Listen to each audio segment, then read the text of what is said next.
अस्सलाम वालेकुम जुनैद भाई। ये अभी मैंने आपसे बात की थी और ये आप जो इतना नॉन सीरियसली इस बात को ले रहे हो कि आपको ये मजाक लग रहा है कि ये फेक न्यूज़ है और नंबर झूठे हैं और ये कोई बीमारी इतनी नहीं है, बहुत खतरनाक बीमारी है। मैं फ्रंट लाइन पर हूँ, मैं अपने 1000 बेड के हॉस्पिटल के अंदर जो एक्सपर्ट्स हैं मैं उनमें से एक हूँ। हम लोग दिन रात काम कर रहे हैं। आमतौर पर मैं 10 पेशेंट का ख्याल रख रहा होता हूँ। अभी 2 डॉक्टर एक वक्त में होते हैं जो हर मैं 40 का ख्याल रखता हूँ, वो 40 लोगों का ख्याल रख रहा होता है। और पता है, ये ज्यादातर लोग वही आ रहे हैं कि जो लॉकडाउन का रिस्पेक्ट नहीं करते हैं, जो कि मिल रहे हैं, घूम रहे हैं, फिर रहे हैं, जो नमाज पढ़ने भी जा रहे हैं, जो अपने माँ बाप से भी मिल रहे हैं, जो आप भी कर रहे हो। ऐसे थोड़ी होता है यार। अभी यहाँ पे एक रशियन चर्च है जिसने, हम लोगों ने जब लॉकडाउन लगाया था तो उस रशियन चर्च के बड़े ने यही बोला था कि ये घर में बैठने का टाइम थोड़ी, ये तो खुदा से नाराजगी की बात हो जाएगी।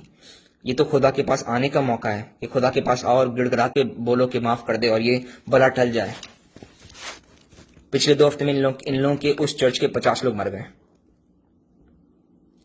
इस हद तक का बुरा हाल हुआ था कि हम लोग को फौजियों को भेजना पड़ा था इनके घरों पे, कि वो घर के बाहर फौजी खड़े हुए थे बंदूक के साथ कि निकलने नहीं दे किसी को। और जैसे ही हम लोग थोड़ा पीछे हटे कि ये लोग घर से नहीं निकल रहे हैं तो चलो पीछे हटो, पीछे हटे तो इन लोगों के यहाँ घर में दावत हुई है, 300 लोगों की शादी भी थी। अब आ रहे हैं इनके 50 साल के लोग, 40 साल के लोग, 30 साल के लोग, लड़के आ रहे हैं। फेफड़े ही बंद हो गए हैं, किडनियां भी बंद हो गई हैं, सबके सब डायलिसिस पे हैं। और इन लोगों के 10वें 12वें दिन इन लोगों का दिल भी रुक जाता है काम करना। तो हम लोग तो साफ साफ बात करते हैं इन लोगों को, जब भी ये एडमिट होते हैं हम लोग कहते हैं भाई इनका दिल रुकेगा तो हम लोग एक चीज करते हैं, चेस्ट कंप्रेशन करते हैं। आपने फिल्मों में देखा होगा कि दिल रुक गया तो शॉक दे रहे हैं, चेस्ट कंप्रेस कर रहे हैं, तो उस वक्त आसपास भीड़ होती है डॉक्टर्स की, नर्सेज की, कि बारी बारी सब कंप्रेस कर रहे होते हैं। और हर बार कंप्रेस करते हैं थोड़ी सांस बाहर जाती है तो हम लोग सब एक्सपोज हो रहे होते हैं उससे। तो हम लोग उनसे साफ बात करते हैं कि हम लोग कंप्रेशन नहीं करेंगे, कि तुम लोगों की बेवकूफी की वजह से, कि तुम लोगों को जो हम लोग इतने टाइम से बोल रहे हैं कि घर में बैठो, घर वालों से नहीं मिलो, दोस्तों से नहीं मिलो, तुम लोग क्योंकि बात नहीं मान रहे थे, हम लोग अपनी जिंदगी मजीद रिस्क में नहीं डालेंगे। वैसे ही हम लोग रिस्क में डाल चुके हैं। वैसे ही हम लोग, जब तुम लोगों के घर वालों का ख्याल रख रहे होते हैं, हम लोगों की जिंदगी जान जान पर आई हुई होती है यार। पता है मैं कितनी प्रोटेक्शन पहन के जाता हूँ? मैं 2 मास्क होते हैं, एक N95 होता है, उसके ऊपर एक और मास्क होता है, उसके ऊपर इतने बड़े गॉगल होते हैं, पिक्चर सेंड करूंगा, ऊपर से टोपी होती है, फिर गाउन पहनते हैं, फिर ग्लव्स पहनते हैं, फिर जूतों के कवर डालते हैं, फिर जाते हैं, निकलते हैं, सब कुछ कपड़े उतारते हैं, हाथ धोते हैं, वापस क्या नाम है गाउन अप होते हैं, फिर दूसरे पेशेंट के रूम में जाते हैं। सर 40 दफा मैं कर रहा होता हूँ हर रोज रात को, और जो दूसरा डॉक्टर है वो भी यही कर रहा होता है। हाल इतना बुरा हो गया कि जिन पेशेंट्स के रूम में हमें जाना नहीं होता उन पेशेंट्स के रूम में हम लोग जा भी नहीं रहते। हम लोग नर्स अंदर जो बैठी होती है हम लोग उसको इशारों से बताते हैं कि ये करना है। थोड़ा सा दरवाजे के खोलते हैं, कोई आईवी खत्म होगी तो आईवी देते हैं और बस खत्म, बाहर वापस आ जाओ। उसको जो अंदर है उसको अंदर रहने जो हम लोग बाहर है बाहर आने दो। हम लोग अपने दोस्तों से नहीं मिल रहे हैं। ये हाल है कि मेरे साथ जो डॉक्टर्स जिनकी फैमिलीज हैं, जिनकी नर्सेज जिनकी फैमिलीज हैं, वो अपने बच्चों से नहीं मिले हैं पिछले 1 महीने से। कोई भी नहीं मिला अपने अपने घर वालों से। ठीक है, हम लोग आते हैं। इस तरह मैं अपना बताता हूँ कि मैं जिन कपड़ों में हॉस्पिटल के अंदर होता हूँ वो कपड़े मैं हॉस्पिटल में उतारता हूँ, उधर की लॉन्ड्री मशीन में डालता हूँ, जो कि स्पेशल लॉन्ड्री मशीन होती है सैनिटाइजेशन वाली, उसमें डालता हूँ, नहाता हूँ, दूसरे कपड़े पहनता हूँ। फिर उन कपड़ों में जब मैं हॉस्पिटल से बाहर आता हूँ, मैं घर पे आता हूँ तो दरवाजे पर अपने सारे कपड़े उतारता हूँ, बास्केट में डालता हूँ, डायरेक्ट वापस जाता हूँ, दूसरी दफा नहाता हूँ और फिर तीसरी तीसरी चेंज करता हूँ। मैं रोजाना 3 कपड़े बदली कर रहा हूँ सिर्फ इसलिए कि मुझे वायरस नहीं लगे। तो जब मैं इतनी प्रोटेक्शन कर रहा हूं तो आप लोग क्यों नहीं कर रहे हो प्रोटेक्शन इतनी? मतलब नमाज पढ़ने का मकसद क्या है? इस ऐसे मौके पर बाजमात पढ़ने का मकसद क्या है? ये तो जिंदगी भर नमाज पढ़ी नहीं है किसी ने। अब वायरस है तो भाई खुदा खुदा खुदा सब नमाज पढ़े, बाजमात नमाज पढ़ रहे हैं यार। एक बंदा चाहिए, सिर्फ एक बंदा, सिर्फ एक बंदे को वायरस हो ना और उस नमाज में पढ़े तो उसकी पूरी सफ वालों को वायरस होगा। तो इस्लामी तौर पे इसका रिस्पॉन्सिबल कौन? कयामत के दिन कौन कौन उठाया जाएगा? कि जब तुम्हें पता है, जब तुम्हें हर न्यूज चैनल पे तुम्हारी गवर्नमेंट बोल रही है, तुम बाकी लोगों को देख रहे हो, जब तुम्हें पता है बाकी, यार हमारे यहाँ 1000 लोग मरे थे कल रात को, 1000 लोग, 7 पेशेंट तो मेरे मरे हैं। तो यार इसको प्लीज इतना इतना लाइटली मत लो। ये कोई वक्त नहीं है कि आप नमाज पढ़ने जा रहे हो, आप अपने माँ बाप से मिलने जा रहे हो और आपके माँ बाप दूसरे दूसरे अपने भाई से मिल रहे हैं। तो फर्ज करो एक बंदे को है, फर्ज करो मुस्तफा को खुदा ना खास्ता किसी से वायरस लगाए, अपने दोस्त से वायरस लगाए, उसको शुरू के 10 दिन में कुछ भी नहीं पता चलेगा, ठीक है, कोई सिम्टम नहीं आएगा, कोई खांसी कोई नजला नहीं आएगा, पर वो वायरस से इन्फेक्ट कर रहा होगा। सिर्फ बात करते हो ना, सामने कोई खड़ा होता है उसे महसूस होता है ना कि उसके चेहरे पे हवा लग रही होती है, कुछ लोग बात करते हैं थूक उड़ते जाती है, ये सारी वायरस से भरा हुआ है यार, ठीक है। तो ये आप मिले हो, आपको तो कोई बाजार सिम्टम नहीं आ रहा, आपको सिम्टम आएगा 10 दिन बाद, जब वो खांसी, गले में इच होगी, सांस फूलने लगेगी, ये 10 दिन बाद आती हैं सारी चीजें। शुरू के 10 दिन कुछ नहीं होता आपको, पर आप इन्फेक्ट कर रहे होते हो।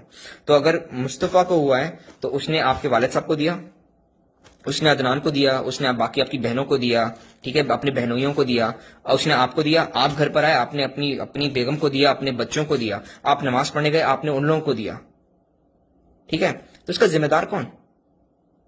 ऐसी ऐसी नमाजों का मकसद क्या है कि जब आप जा रहे हो और आप लोगों को, और पता है आप शायद बच जाओगे, आपके वालिद साहब थोड़ी बचेंगे इस चीज से।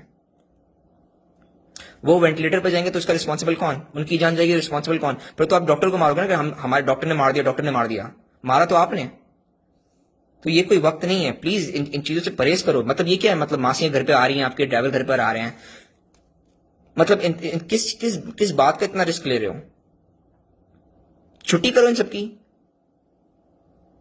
अभी तो हाथ पैर काम कर रहे हैं, घर में झाड़ू लगाओ यार, रसूल सल्लल्लाहु अलैहि वसल्लम ने घर पे झाड़ू लगाया, तो आप लोग झाड़ू नहीं लगा सकते हो?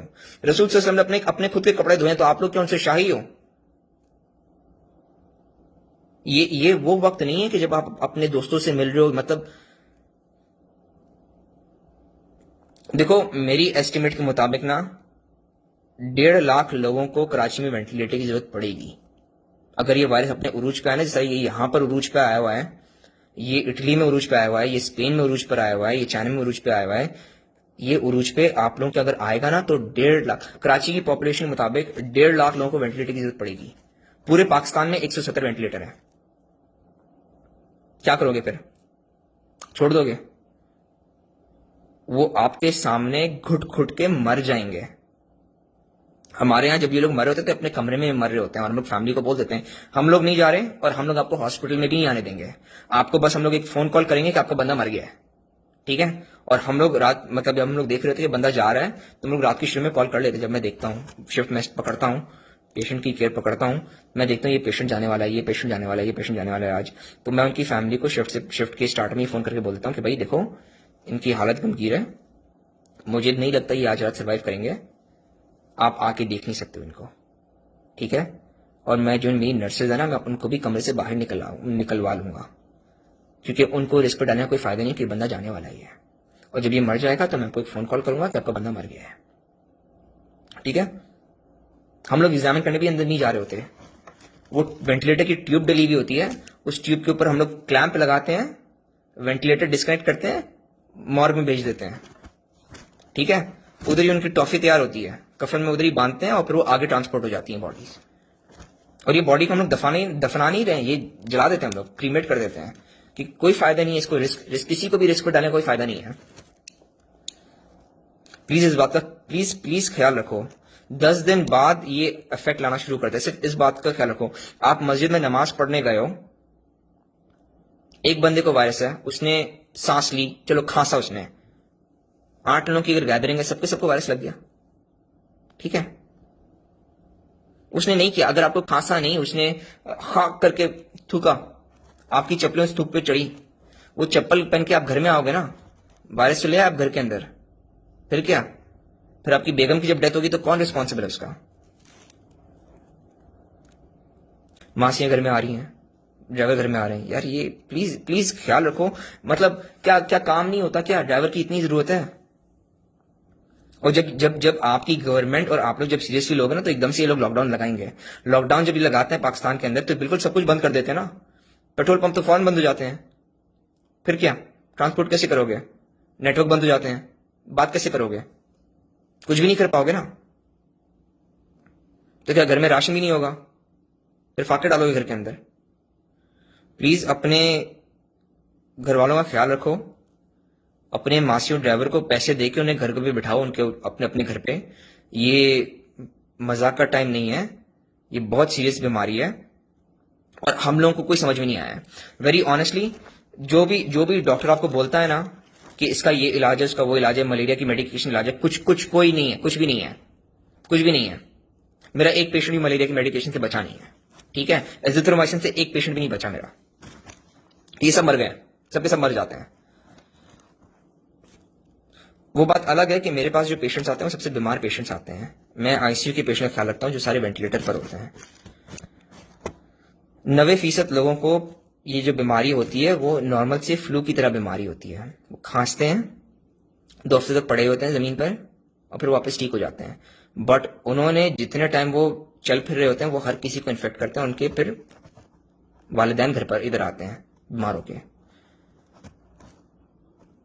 रशियन का मैंने बताया था, न्यू जर्सी में एक फैमिली थी, उनकी गैदरिंग हुई ना, लॉकडाउन हुआ तो उन लोगों ने भी सीरियसली नहीं लिया, तो उनकी फैमिली गैदरिंग हुई थी। सबने मिलकर ना कहा कि ओ चलो चलो छुट्टियां हैं, चलो मिल बांट के खाते हैं।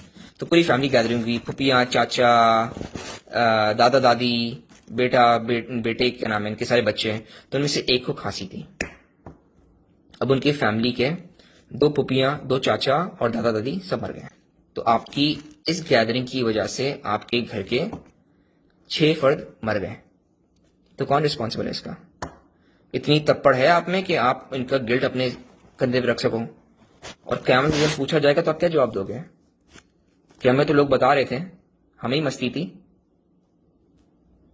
फ्लोरिडा में एक पाकिस्तानी फैमिली को मैं जानता हूं, उनकी शादी हुई थी, तो उधर भी इनको किसी को भी सिम्टम्स नहीं थे, पर अब उनका दोनों तरफ के ना ससुर मर गए हैं।